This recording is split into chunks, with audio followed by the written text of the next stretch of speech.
جناب زلیخا نے جب یوسف کے حسن پہ متاثر ہو گئی اور یوسف کے حسن کی دیوانی ہو گئی، اس وقت ان کی سہیلیوں نے انہیں تانا دیا، اے زلیخا یہ کیا بات ہے، تو یوسف کی دیوانی ہو گئی، تو یوسف کی اسیر ہو گئی، تو یوسف کی غلام ہو گئی، یہ کیا دیوانگی ہے، کیوں تو یوسف میں مرتی ہے؟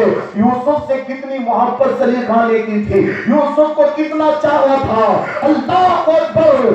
زلیخا کی محبت کا آدم یہ تھا، زلیخا اپنے گلاس کو دیکھتی تھی تو یوسف کہتی تھی، اپنے ہار کو دیکھتی تھی تو یوسف کہتی تھی، اپنے کان کی رنگ کو دیکھتی تھی تو یوسف کہتی تھی، یہ محبت تھی زلیخا کی، اللہ اکبر۔ زلیخا کی سہیلیوں نے ایک مرتبہ زلیخا کو تانا دیا، جب زلیخا کو تانا دیا، آپ سب توجہ میری طرف رکھیں، ادھر ادھر توجہ نہ بتائیں بلکہ پوری توجہ حاضر رکھ کر میری گفتگو کو سننے کی کوشش کریں تاکہ شہید کا مقام آپ کو پتا چلے، آپ کو معلوم ہو جائے آقا حسین کی عظمت کیا ہے، آقا حسین کے مرتبے کیا ہے، آقا حسین کی شان کیا ہے۔ میرے پیارے آقا صلی اللہ علیہ وسلم کے پیارے دیوانوں، جب زلیخا کی سہیلیوں نے زلیخا کو تانا دیا تو زلیخا خاموش تھی، بس ایک بات کہتی تھی، او میری سہیلیوں پہلے یہ مجھے بتاؤ کیا تم نے میرے یوسف کو دیکھا ہے، کیا تم نے میرے یوسف کے چہرے کی زیارت کی ہے؟ اس وقت زلیخا کی سہیلیوں نے کہا نہیں نہیں، ہم نے تیرے یوسف کو نہیں دیکھا، ہم نے تیرے یوسف کے چہرے کی زیارت نہیں کی۔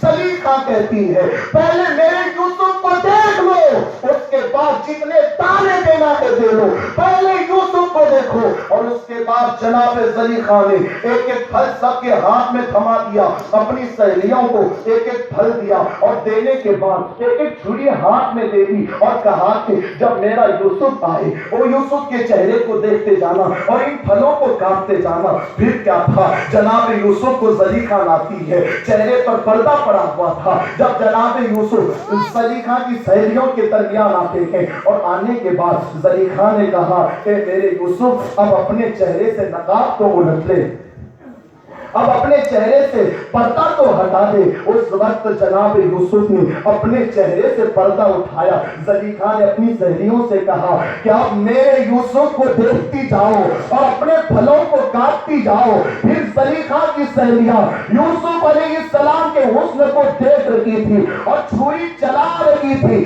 چھری چل رہی تھی، چلتے چلتے پھل کٹ گیا، لیکن پھل کے کٹنے کے بعد ان سہیلیوں کی انگلیاں بھی کٹنے لگی، انگلیوں سے خون بھی بہنے لگا، انگلیاں کٹ رہی تھی، توجہ کرے، انگلیاں کٹ رہی تھی، انگلیوں سے خون بھی جاری تھا، لیکن قرآن کہتا ہے اس وقت زلیخا کی سہیلیوں کو کوئی تکلیف نہیں ہوتی تھی، کوئی درد نہیں ہوتا تھا۔ ارے یوسف کا حسن نگاہوں کے سامنے ہو اور انگلیاں کاٹی جائے تو درد نہ ہو تو وہ شہید جس کی نگاہوں کے سامنے خداوند قدوس کے جلوے بے نقاب ہو تو اس کو درد کا احساس کیسے ہو سکتا ہے؟ نعرہ رسالت، نعرہ تکبیر، نعرہ رسالت۔ اس کو تکلیف کب ہو سکتی ہے؟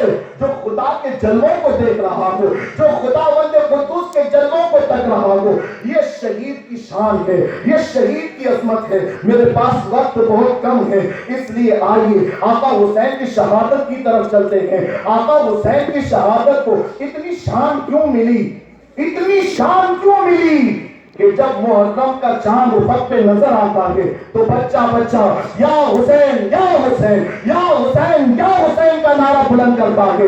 آقا حسین کی شہادت کا ذکر جتنا ہم کرتے ہیں اتنا کسی شہید کی شہادت کا ذکر ہم نہیں کرتے۔ آقا حسین سے پہلے بھی بہت شہید ہوئے، جناب سیدنا فاروق اعظم خود شہید ہیں، لیکن جناب فاروق اعظم کی شہادت کو ہم اس طرح نہیں بناتے۔ اہل ایمان سیدنا فاروق اعظم کی شہادت کے دن فاتحہ تو پڑھتے ہیں، شہادت کا اہتمام تو کرتے ہیں، لیکن آقا حسین کی شہادت کو جس شان سے مناتے ہیں اس شان سے سیدنا فاروق اعظم کی شہادت کو نہیں منایا جاتا۔ خود آقا حسین کے والد بزرگوار مولائے کائنات علی کے مرتضیٰ رضی اللہ تبارک و تعالی عنہ بھی شہید ہیں۔ کون مولائے کائنات؟ وہ مولائے کائنات جن کی ولادت خانہ کعبہ میں ہوئی ہے۔ سبحان اللہ۔ وہ مولائے کائنات جن کو سب سے پہلے مصطفیٰ جان رحمت کی گود میں دیا گیا۔ وہ مولائے کائنات جنہوں نے آنکھ کھول کر کے سب سے پہلے کسی کو دیکھا تو مصطفیٰ جان رحمت کے رخ بطحا کو دیکھا۔